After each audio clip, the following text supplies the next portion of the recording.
And we're live. What is happening, everybody? Welcome into the live stream. We got a nice 8-gamer tonight that we're going to talk about. So excited to get into it. We got some injury news we're waiting on, so that'll come through as we're talking about some of these games, hopefully. As of 3 o'clock, we had LeBron, Luka, Rudy Gobert, Kyle Lowry, D'Angelo Russell, Nikola Vucevic, Anthony Edwards, and Kevin Huerter left on the injury report. So that is the latest and greatest as far as that's concerned. But obviously, some of this injury news is going to impact where we're looking to go through on this slate. So we'll talk about it as we go along here. But some of those guys being in or out could affect the usage and the guys that we're going to be looking at targets in our lineups tonight. So we're going to go game by game here. Patrick says, good evening. How you doing tonight, Patrick? Welcome into the live stream. If you guys have any questions as we go along here, please do ask them. I'll be covering DraftKings and FanDuel. If you have a question, all that I ask is that you tell me which site you're playing on or which format you're playing on. If you're playing in a tournament or a cash game, you'll be able to help me accurately answer your question. So I appreciate that. And let's talk about it. So let's get into it game by game. We got Atlanta taking on Detroit is the first one on the slate tonight. Comes in with a 229.5 over-under. It's a 7.5 point spread in favor of Atlanta, so expected to stay close here. And something I've been talking about for quite some time is just these Detroit Pistons guys playing a lot of minutes and not being priced up that much. Saddiq Bey, Jeremiah Grant, Cade Cunningham, all of which playing a lot of minutes, playing mid to upper 30 minutes. We've seen 34, 39, 31, 38, 36 out of Saddiq Bey at 6'8" against an Atlanta Hawks team that grades out as one of the worst teams defensively in the league. Looking at my defensive half-court and putbacks tool, they are third worst in the league, 28th overall in points per possession rank, 24th in the half-court points per play rank. So they're definitely a team we're looking to target a lot. And these Detroit Pistons guys are playing a lot of minutes, and their price tags really aren't going up. So I do think Saddiq Bey, Jeremiah Grant in the 6K range continue to be great plays. We saw Jeremiah Grant only play 26 minutes last time out, so he's, I guess, a little bit of a exception to the rule as to what I'm talking about here. But Cade Cunningham, same thing, mid to upper 30s every game in competitive games. So just locking in on those guys really makes a lot of sense to me. You do have Isaiah Stewart, Kelly Olynyk, got some secondary options in the Detroit rotation. Don't think they're quite nearly as interesting as those guys we just discussed, but there are some other options you could be looking to on this slate tonight if you're looking to get risky, but probably not too much of a priority for me, like I said. I mean, looking at this game overall, Corey Joseph as well at 3.6 does look like a pretty good play for me just based on upside at his price tag. 3.6 is really cheap for a guy that I've got projected to play in the mid to upper 20s. He puts up 0.75 DraftKings points per minute. Not exactly the most elite fantasy point per minute producer, but the fact of the matter remains. Very cheap, starting in the rotation, gets a good matchup taking on this Atlanta Hawks squad. So for all those reasons, he looks pretty decent. And then on the Atlanta side, we talked about it, but Kevin Huerter is listed as questionable. I do think that's a pretty big piece of news here that could open up some more minutes, obviously. DeLon Wright would probably see more minutes, but I mean, Kevin Huerter, a guy that typically is going to play in the low 30s minutes when he is out there and he's healthy. So that's obviously going to give a bump up in usage, and minutes for Danilo Gallinari and DeAndre Hunter would be the first two guys I'm really taking a look to. John Collins is expected to be back now. Played off the bench last time with that foot injury, limited minutes, so how much we can really trust him is to be determined, I guess. If we get a report on him actually being able to go out there and run for some more increased minutes, that would make us feel a lot better about it. But I do think if Huerter's out, Trae Young becomes an even better play. DeAndre Hunter, Bogdanovich, Gallinari, those four guys are really the ones you're looking to lock in on. Bogdanovich has been producing at a really high rate regardless. Off the bench as a sixth man, he just captures all that second unit usage. So he's my favorite option. And right as we're talking about it, Kevin Huerter is ruled out. Just came through. So Kevin Huerter is indeed out. So that's convenient, I guess. We got confirmation on that. So Kevin Huerter is out.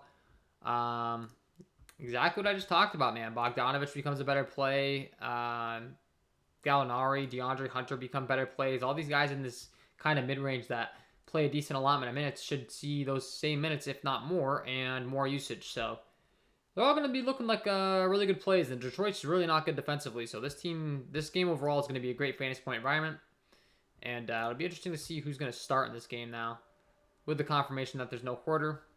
We'll keep our eyes on that, but that's kind of the overall breakdown of that first one, guys. So Chicago taking on Phillies, the next game on the slate. This should be a good one. Two of the top teams in the league. 233 over under, 7-point spread in favor of the Philadelphia 76ers, so expected to stay close. We are waiting on the Nikola Vucevic news.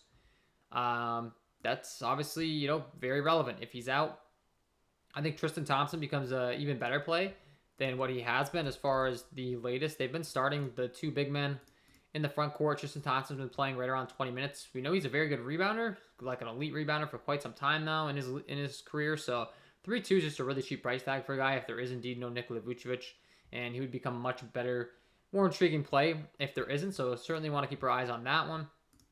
But I mean, the other big thing is DeRozan and Zach LaVine take a huge bump up in usage if there's no Nikola Vucevic. Typically, we're dealing with the big three. If it becomes the big two now, obviously, those guys are going to become much more prominent in their offense and going to be really, really great high upside plays. I mean, LaVine's only 8-3. If you take Nikola Vucevic out of the equation, he just becomes what seems like an absolute lock in this type of predicament where they really need his skill to keep this game close. Obviously, with the Sixers acquiring James Harden, they got Joel Embiid. Very well-rounded team now.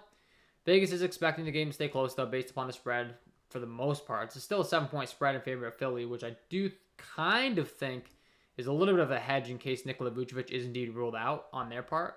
So just keep that in mind. I mean, that spread maybe comes down a little bit if Nikola Vucevic is ruled into like 6 or 5 or something like that. So keep your eyes on that. But Joel Embiid, James Harden are obviously the top two usage guys on the Philadelphia side. In a high up-tempo game, they're going to be great.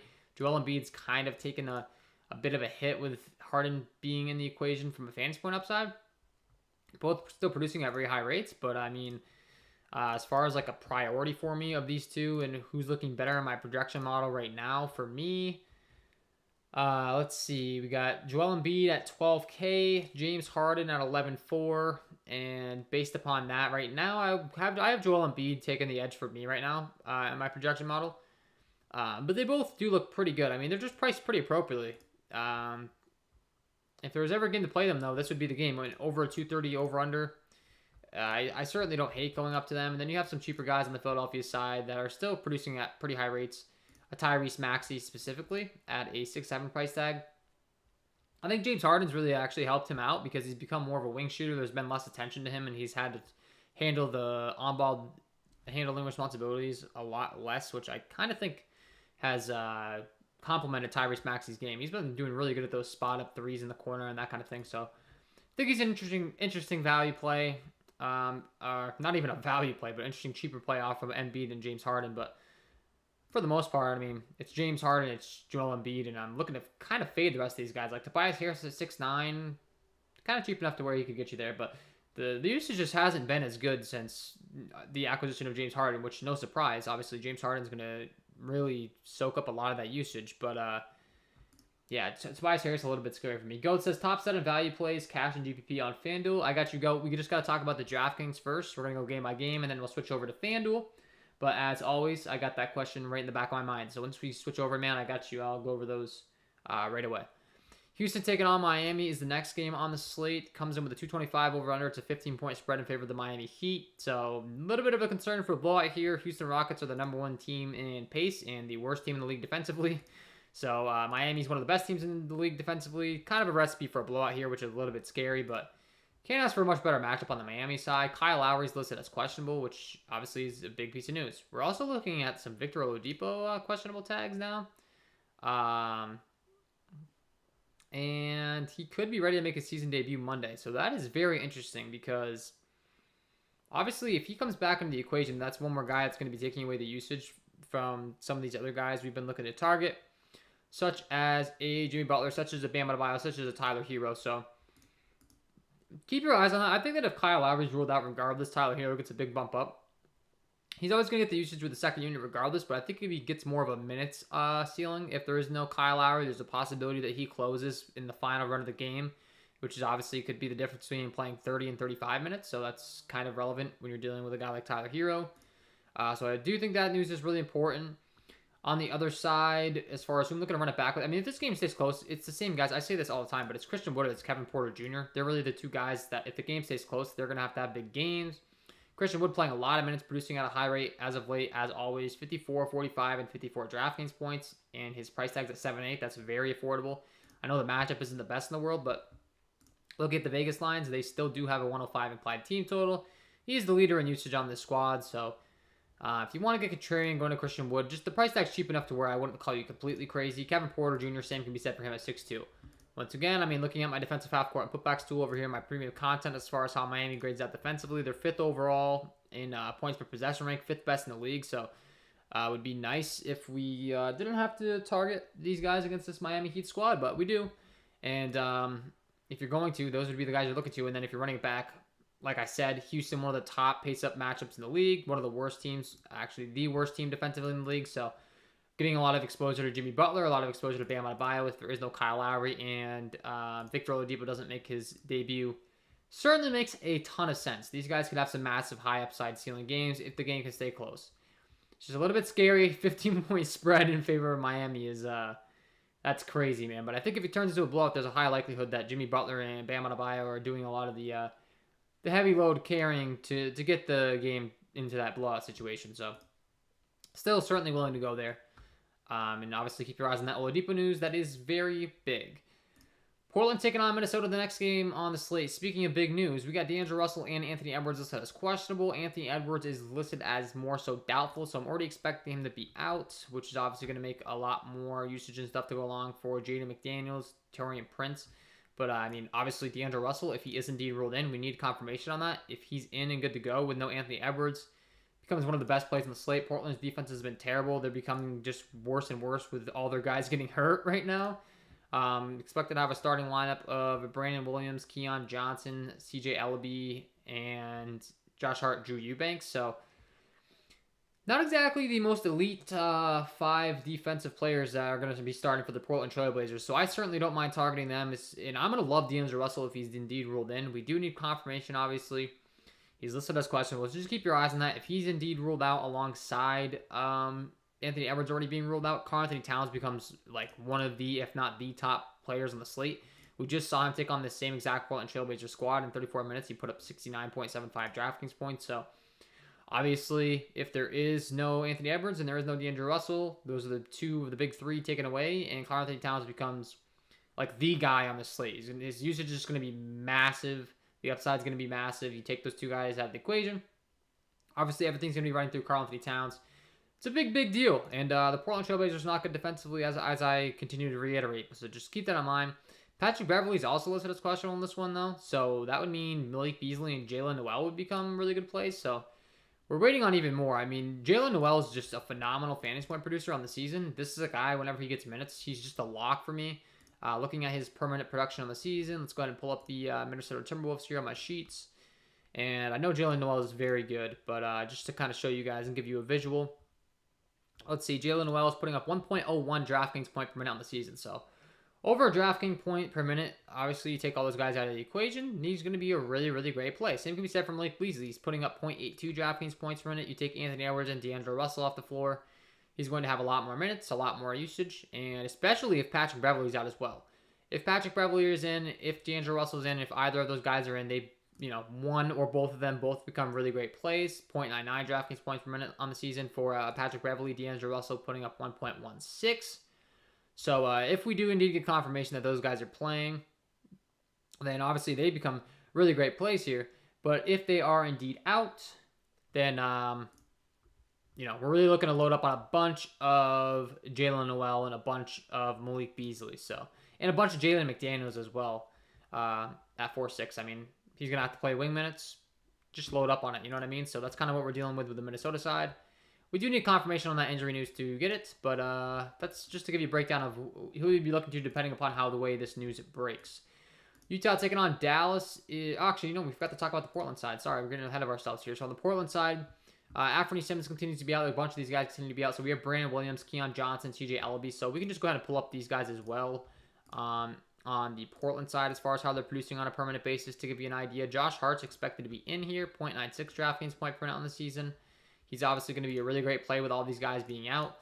Josh Hart, if you've been watching my content for a while, I love playing this guy because he contributes in all categories. He'll get you blocks, he'll get you steals, he'll score you buckets. He's one of the best wing rebounders in the league. So you're not too reliant on scoring or like one independent category when it comes to Josh Hart. He really does get it done in all categories, which is never going to hurt your feelings, especially if you're playing cash games. This is your guy, but the upside in tournaments is phenomenal as well. So Josh Hart going to stand out. right away off the bat for the Portland Trailblazers. Then you're looking at Brandon Williams, Keon Johnson, both really cheap guys that are stepping into bigger roles here as far as how they're producing on a permanent basis. Keon Johnson putting up 0.75 DraftKings points per minute.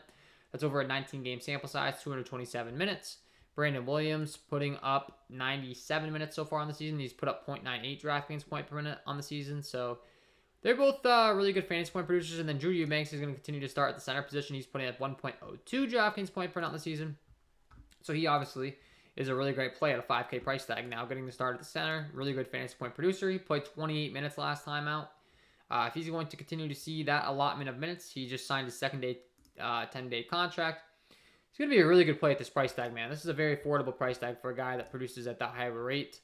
So he's someone that I would certainly be looking to, and he does look like a pretty great play for me in my projection model right now. Drew Eubanks, Greg Brown at 3.7 also looks respectable for me. Not quite getting as many minutes as these other guys, but cheap enough to where he's worth talking a little bit about. I've got a projected play around 22 minutes at 0.92 DraftKings point per minute. If you want to take some risks on him in a blowout or something, I don't hate it. But I mean, it's really Brandon Williams at 3.8 that's going to be the top guy you're looking to load up on. We just talked about it. Been producing at a pretty high rate. He's now the starting point guard temporarily here, so obviously stepping into a big role. They're looking to develop their younger studs, and he's definitely one of them. Same can be said for Keon Johnson at 3.9. So I think those two guys are both definitely good value plays over here on DraftKings. I'm sure their ownership is going to be pretty high tonight, but for good reason. I mean, they're low on guys to be playing. They need to run these guys to kind of develop them into better players. All kind of lines up for these guys to be good plays on the slate tonight. Utah taking on Dallas is the next game on the slate. Not exactly the best fantasy point environment compared to some of these other games. It comes in with a 216.5 over under to 2.5 point spread in favor of the Dallas Mavericks. So it is expected to stay close on the bright side, but it's really not the fastest paced game, which is a little bit concerning. Luka Doncic listed as questionable. Obviously, that's the biggest piece of news, but he is more so probable. Expect him to be able to go. The fantasy point production's been really great, but once again, I'm just a little concerned about paying this price tag for a guy that's in this slow of a game environment when we have some other pay-up options on the slate that are in much better, faster up-tempo game environments. So I just think Luka Doncic, decent play, but we could be going to some other spots. And the same thing for like a Donovan Mitchell at 9K. Donovan Mitchell's cheap enough to where I will say he's a lot easier to get to than a Luka Doncic in this slow game environment. The usage is still really going to be there. He soaks up a lot of the usage since the beginning of the season. I mean, this guy's shot volume, his assist upside, everything's been really great. So I do think Donovan Mitchell's going to be my favorite play overall from this game. And then Rudy Gobert being listed as questionable is pretty interesting. And I will say there is no Jalen Brunson on the Dallas side, which is pretty significant because that makes Spencer Dinwiddie a much better play, actually. So I'm glad that I didn't kind of just skip over that. 6'2", Spencer Dinwiddie's actually, he's got to be my favorite play. Just from an upside at his price tag aspect. I like Donovan Mitchell a lot, but the fact that there's no Jalen Brunson and Spencer Dinwiddie's 6'2", he comes off the bench with the second unit and gets all of that usage with the second unit, and they really need the scoring upside out of him to kind of make up for, the loss of Jalen Brunson. Last time out against Sacramento, obviously one of the best matchups you can get in the league, so just keep that in mind. Utah is one of the worst matchups you can get. But he did put up 47.5 DraftKings points, and he did score 36 real-life points. So certainly worth getting some Spencer Dinwiddie exposure tonight. He's going to be a really great play in this one. Other than that, it's not really anyone else that I'm going to. Kyle Lowry is on track to play Monday. That just came through, guys. So Kyle Lowry is indeed on track to play for the Miami Heat. That kind of hurts them all around. If you're going to any Miami Heat players, they are negatively correlated. So just keep that in mind. Like if you're playing Tyler Hero, he's negatively correlated with the other guys. If you're playing Jimmy Butler, he's negatively correlated with Kyle Lowry. It makes it a little bit tougher to really want to go there, even though they have one of the best possible matchups on the slate. It's just going to be more usage to be kind of taken away, unfortunately, but that's the latest. So Caleb Martin's expected to play as well. LA Lakers taking on the San Antonio Spurs. This one's going to be a good one for a fantasy point environment. It's a 235.5 over under 2.5 point spread in favor of the San Antonio Spurs. And LeBron James is going to be a phenomenal play if he is indeed ruled in. He's listed as questionable. He's been listed as questionable in every game, though. It's not a back-to-back. I would expect him to be able to go here. After having a huge game against Golden State last time out, 77.5 DraftKings points. Kind of expecting some more in the, one of the top fantasy point environments you could ask for. The San Antonio Spurs have been playing at a really fast pace. So I'm going to love the pieces from this game. Russell Westbrook's a guy that I've been telling everyone not to play. As you probably saw on the live stream thumbnail, I actually went ahead and put him on the thumbnail because I actually do think he could probably get you there in this spot. I have been refusing to play Russell Westbrook. I've been telling everyone not to play Russell Westbrook. I'll just say if there was ever a spot to play Russell Westbrook, this would be it.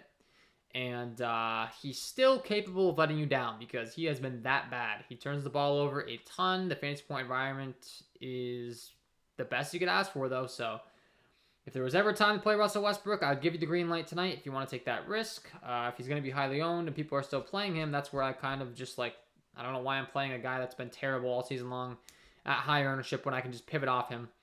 Like, he's 8-1 on DraftKings. There's plenty of other options in that price range that we could be going to, but once again, if there was ever time to go to him, I do think this would be it. DeJounte Murray going to be a phenomenal play on the other side at 11-1. 58, 57 DraftKings points the last 2 times out. He does it all. He gets you rebounds, points, assists, triple-double upside every time he takes the floor, which, of course, on a site like DraftKings, you do get that bonus. Victor Oladipo is on track to make season debut, and he will be limited to around 15 minutes if he plays. So, all right, so all that Miami news just came in. So they're going to have all those guys in. Some of them are limited on minutes. Some of them, I mean, that makes me really just not want to play Miami guys because they're all just going to be cutting into each other. So we just did get confirmation on all that. Miami's looking a little bit rough tonight, even though they get one of the best possible matchups. We don't really know how the rotations are going to be going with all this stuff coming back. They're expected to win very easily. A little bit tough for me to really want to be promoting that too much. So Spurs guys, though, back to that, really do like Jakob Poeltl, Keldon Johnson, same thing, secondary options on the Spurs, fast up-tempo game environment. I mean, you can't ask for a much better spot here. Keldon Johnson's minutes and stuff have been fluctuating in an extreme manner. It's the only problem. I mean, Popovich just rolls with a hot hand. So, like, Lonnie Walker off the bench, if he comes in and gets hot, he's listed as doubtful. So, that should actually help solidify the minutes for Keldon Johnson, believe it or not. It's actually kind of big. Devin Vassell, Bates Diop are listed as doubtful as well. So that's kind of a big deal here. Josh Primo is going to be the guy that you're really looking to go to the most to kind of compensate for the loss of minutes here. He's only 3.3, a pretty good fantasy point per minute producer, and 3.3 is just a really, really cheap price tag. So I do think Josh Primo, obviously, you know, with all these guys expected to be out, does look pretty great. It does look pretty great from a projection aspect. I've got him projected to play, you know, be one of the top 5 plays on the slate pretty much over here in my projection model, so definitely like that. And I also think Josh Richardson at minimum salary becomes really intriguing as well. I mean, Josh Richardson is literally the minimum salary. He's putting up 0.74 DraftKings points per out in the season. You take out all these guys, you'd think he's got to play something. I mean, Primo might be a little bit more solidified in his minutes, but I've got Josh Richardson projected to play 24 minutes right now. I would say that there's room for even more upside than that. So for me, Josh Richardson does make a lot of sense. And yeah, I mean, you gotta have interest. You gotta have interest in some of these San Antonio Spurs guys. That's the bottom line. And I certainly will have interest in them tonight. So let's move further along here. This is Lakers secondary options too. I mean, I say it all the time, but it's Malik Monk, it's Carmelo Anthony off the bench for me. Anyone else is a no. Malik Monk at 5'4", Carmelo Anthony at 5'2".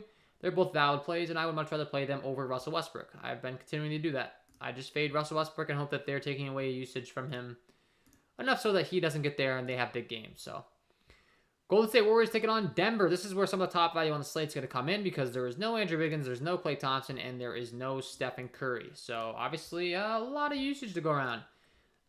The negative is Steve Kerr is still the coach of the Golden State Warriors, and his rotations are very unpredictable, and he kind of plays by his own rules. So if you are a daily fantasy sports player and you're expecting all these guys to just get guaranteed minutes and everything's going to be great, not so fast, because Steve Kerr does like to kind of mess with us sometimes, and it's a little bit unfortunate, but I mean, regardless, I think Jordan Poole is going to be one of the best value plays on the slate. He's only 5'3", great fantasy point producer. You take all those guys off the floor, his production is just going to go up even more. Looking at the Golden State Warriors on a permanent basis here on the season, pulling up my sheets.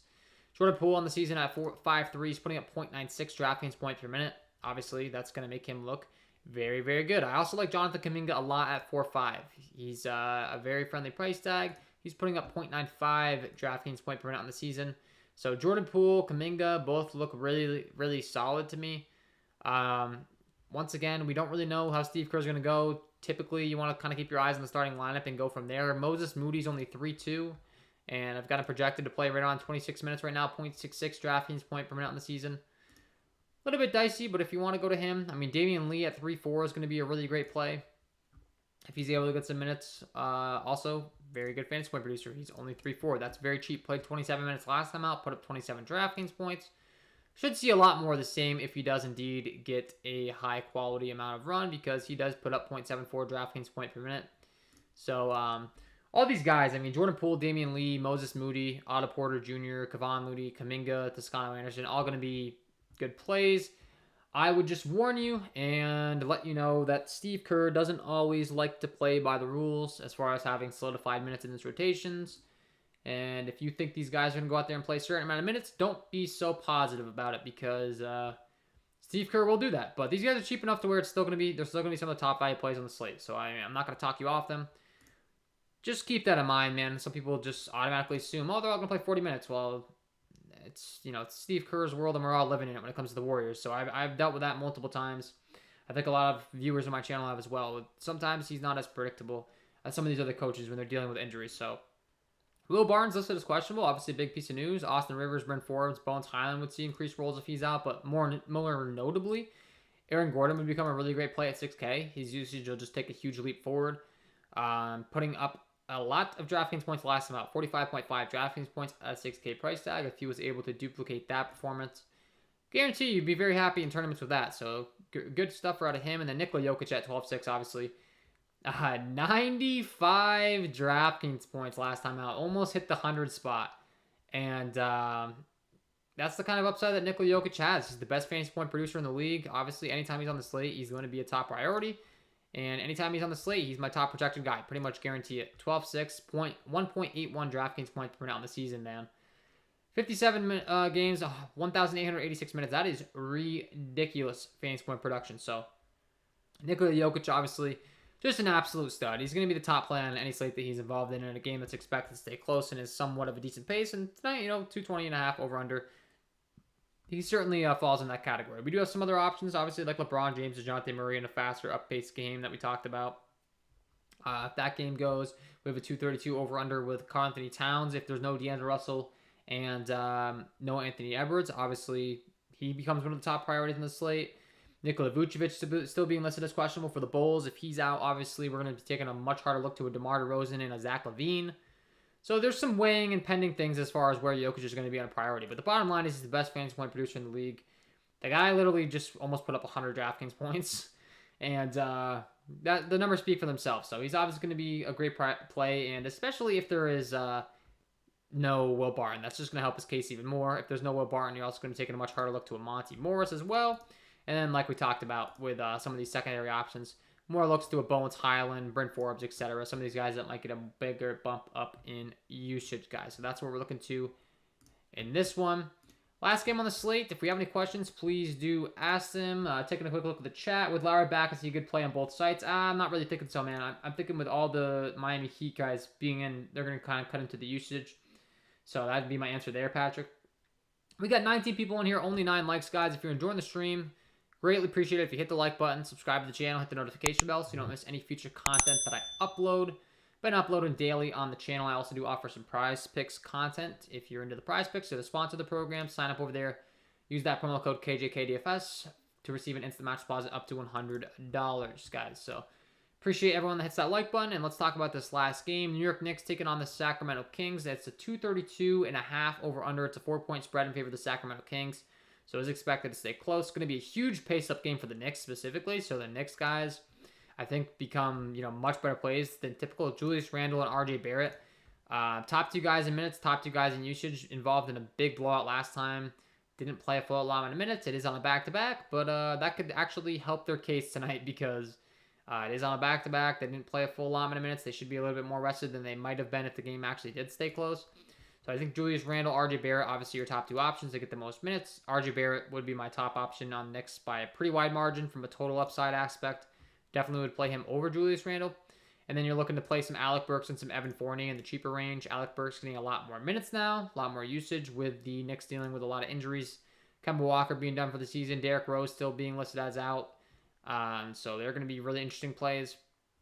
But Evan Fournier at 5'6" is just, really, really cheap. He's very scoring reliant. He's inconsistent, but the upside is certainly there. And that's the definition of a great tournament play. So I think Evan Fournier, certainly someone that you'll want to be getting some exposure to if you're making multiple tournament lineups. He's going to be just a great option here. The price tag and everything matches up. Trey Lyles really cheap at 4-3 if he continues to start, but his minutes just haven't been really very high. For me and the Kings, it's pretty simple. I'm looking at De'Aaron Fox. I'm looking to Domantas Sabonis. I'm looking at Harrison Barnes. And other than that, nothing else really. I mean, those are the three guys that are really dominating usage. We've seen De'Aaron Fox go out there and put up mid to upper 50 DraftKings points the last 2 times out. At his 9.3 price tag, you'll be very happy with that. And Domantas Sabonis just needs to stay out of foul trouble. He's been in foul trouble every game. It's been really tough. So if he could just stay out of foul trouble, he's one of the best fantasy point producers in the league. He has triple-double upside anytime he takes the floor.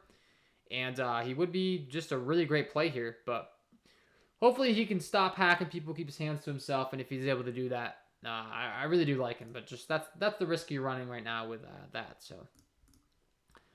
All right, so, I mean, Mitchell Robinson as well. I kind of skipped over him. He's another guy that you could certainly be looking to at 5'2". In a fast up-tempo game environment. Great fantasy point producer. He's only 5'2". The next guy's looking really good, man. Anytime someone's playing the Sacramento Kings, they're looking pretty good. But let's talk about some FanDuel. So we talked about DraftKings. If you guys have any questions on DraftKings or FanDuel, keep in mind you can ask me. Once I get done with this FanDuel breakdown, we'll get to the question segment of the program where I answer all that. But Goat says top one player for GPP and cash on FanDuel, which I know I said top stud and value plays for cash and FanDuel. All right, so let's talk about it right now. Go cash games on FanDuel. Let's see, just looking at some of my stuff. Drew Eubanks is really cheap over here on FanDuel, and he does have power forward and center eligibility, so he's someone that pops off the page to me right away. It's a great play over here. He's 4K. He's putting up 1.02 FanDuel points per minute on the season, so I do think he's someone that really looks good. I talked about the Golden State Warriors guys. I mean, the top cash game on the slate for me has got to be Jordan Poole. He's only 4.7 over here on FanDuel, putting up 0.92 FanDuel points per minute. There's no Stephen Curry. There's no Klay Thompson. There's no Andrew Wiggins. The guy's going to have to play massive minutes. He's in the 4K range. That's like an absolute joke of a price tag for the role that he's about to take on. So Jordan Poole, if I had to give you one top cash game play over on FanDuel, it would definitely be Jordan Poole without even a question. So he's someone that I'd be looking to. And then you got Keon Johnson, who's minimum salary over here on FanDuel. Brandon Williams, who's minimum salary as well. Both in the expected to be in the starting lineup for the Portland Trailblazers. They're just really great pieces of value. I mean, they're minimum salary. They don't have to do much, and they're going to give you access to all the top studs in the slate, like a Nikola Jokic, like a LeBron James, like all of these top studs we've been talking about. So, just kind of a no-brainer, man. Minimum salary. They give you access to all the top studs. The Blazers are still dealing with a lot of injuries. So for me, not rocket science. Just go ahead and lock them in. Feel pretty confident about it. In your cash games, for sure. Tournaments, you can make an argument for maybe making a bigger or more of a balanced lineup build. Not quite going to them, but cash games, they certainly do make a lot of sense. Jimmy Butler, I just talked about maybe not wanting to play him too much with the Heat being completely healthy, but on FanDuel, the price tag is making it so that's maybe not the case. $8,000 for Jimmy Butler is very affordable. We know the kind of upside that this guy possesses. He gets literally the best possible matchup you could ask for. The price tag is just really cheap. Same can be said for Russell Westbrook at 6'9". Like I said, I mean, he's a lot easier to want to play over here on FanDuel than he is on DraftKings, where he's in the 8K range, I will say. So, I mean, I would want to get my exposure to him on FanDuel. But even then, man, 29 and 25 the last 2 times out. And the problem with Russell Westbrook is he just turns the ball over so much.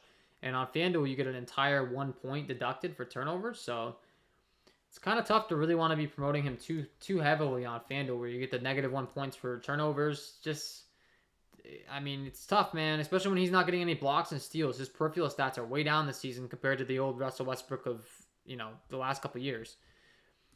Spencer Dinwiddie is someone I really do like over here on FanDuel as well. I talked about him. I would much rather play Spencer Dinwiddie than Russell Westbrook. He's 5'8". He's cheaper. He's in a great prominent role with there being no Jalen Brunson now on the Dallas Mavericks. 6th man off the bench. He doesn't have to battle for usage with Luka Doncic. They're going to kind of go in and out as far as the rotations are concerned. So everything lining up for Spencer Dinwiddie to be a really great play here. He put up 43 FanDuel points last time out, and that was with 5 turnovers. So, he was pushing 50 FanDuel points, really, if he could have kept those if he could have kept those turnovers down. Would have been looking really good.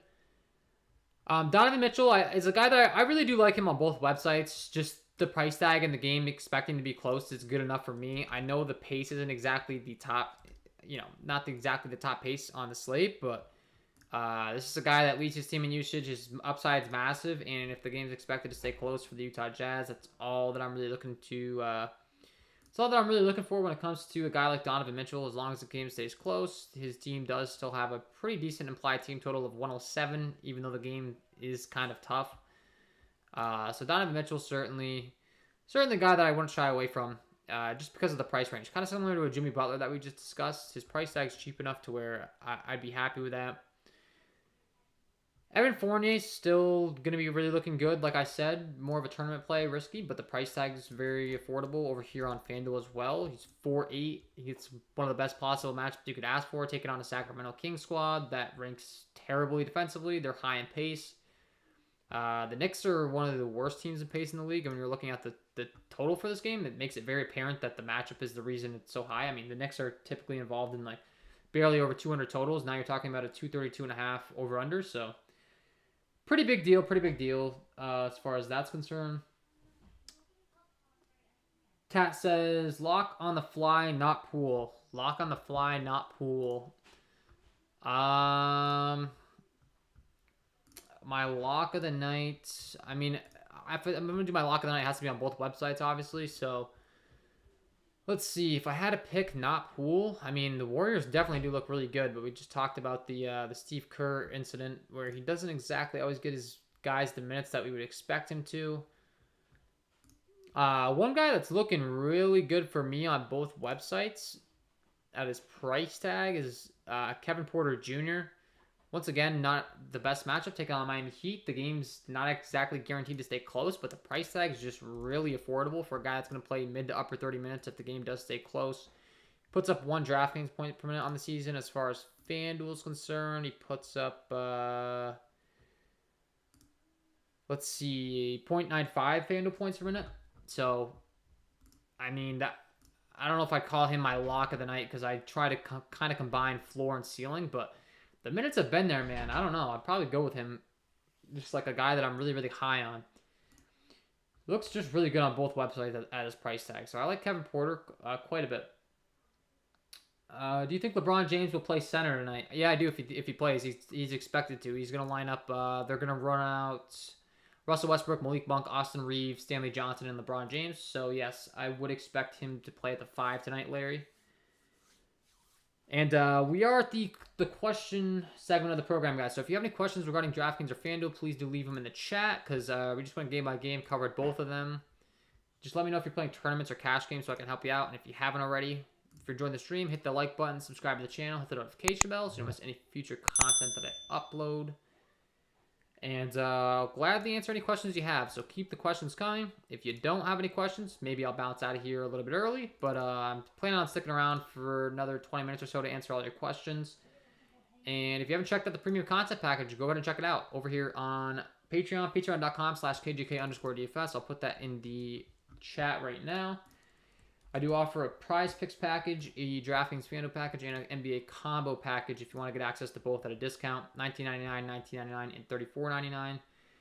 And I did just release a Principles of MLB DFS Masterclass, guys, actually. So if you have not checked that out and you play the MLB, I'm actually doing a 1-week one-on-one interactive course that's coming up. I'm really excited about it. So if you're an MLB DFS player, I'm going to talk about all the concepts that won me over $100,000 last year in MLB DFS, and it is limited to 20 signups. So, Roscoe says, just tuning in, avoid the Warriors chalk or eat it on DraftKings. I would say there's certain chalk that you should definitely be eating. I mean, Jordan Poole specifically, just going to be a really, really great play.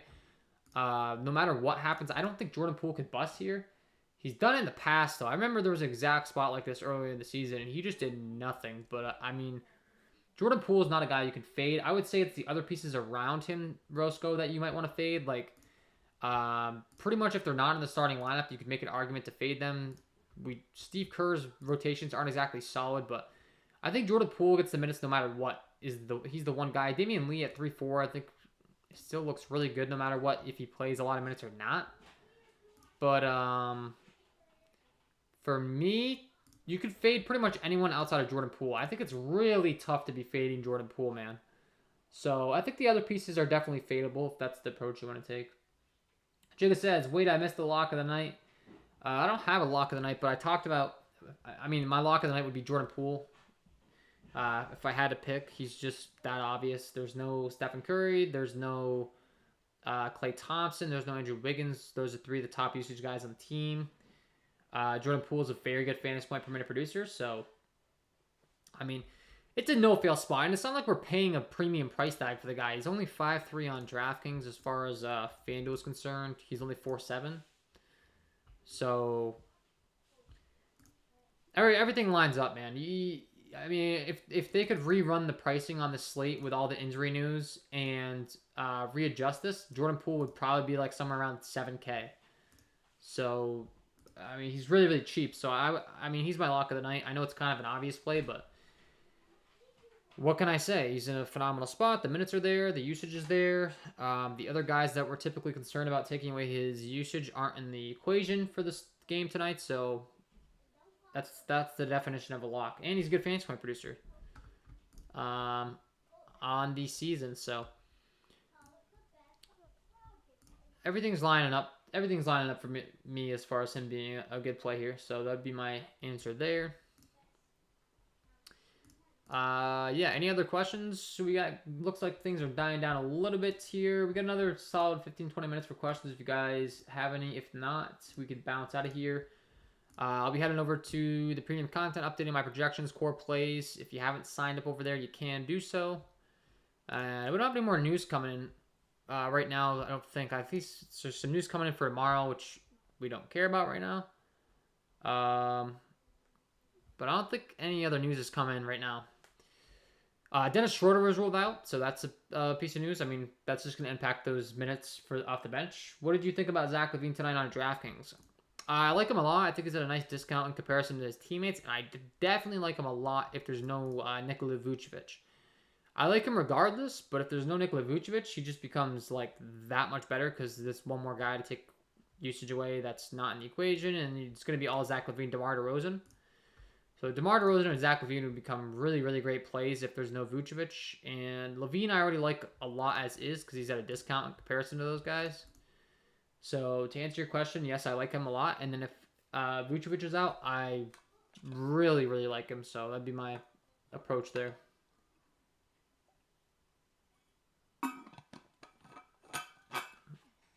So hopefully that answers your question. I do like him. FanDuel's been pricing LaVine really, really cheap all season long. I didn't see what his price tag is today. Zach LaVine 7.7. Yeah, that's just FanDuel continues to just make it really easy to want to play Zach LaVine. So especially over there, but I like him on both websites. Any Bay love? Yeah, I like Bay a lot. He's been playing a lot of minutes. He gets one of the best possible matchups you could ask for, taking on the Atlanta Hawks. They are the third worst team defensively in the league in points per possession rank, according to my premium content sheets and defensive half-court putbacks tool. So I do like Saddiq Bey a lot. He's 6'7" on FanDuel. Over on DraftKings, they've got him priced at, let's pull him up here, 6'8". You can see he's played 36, 38, 31, 39, 34 minutes. So, yeah, it makes a lot of sense. Kind of similar to, like, the Toronto Raptors rotations we've been seeing throughout this year. The Pistons are starting to kind of adapt that with some of their guys. Just playing a lot of minutes. So, I mean, the fantasy point production is really great. The matchup's really great. The minutes are there. Pretty much everything that you could possibly want is there. So, I do like him. And the price tag's not too high yet. 6'8", still in the 6K range. I'll play him all day as long as he's in the 6K range. Once you get up into the 7K range, it's going to be a little bit more difficult to be pulling the trigger on that. But for the time being, I do like him quite a bit.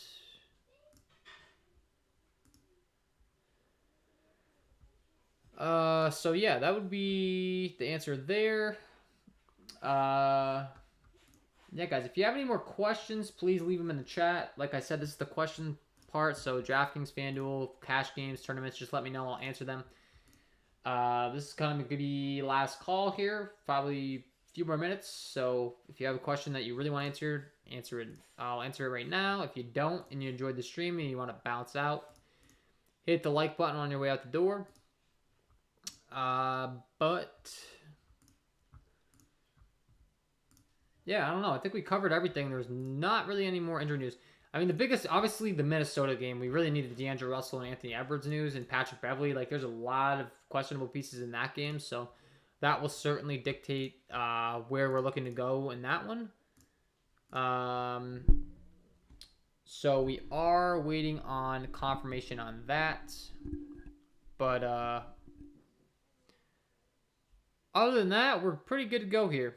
Playing Jordan Clarkson, playing the Warriors value. I talked about some of my other favorite options throughout the slate. I do think that Joshua Primo looks pretty good now with the San Antonio Spurs dealing with those injuries. So that would be my thought process right now.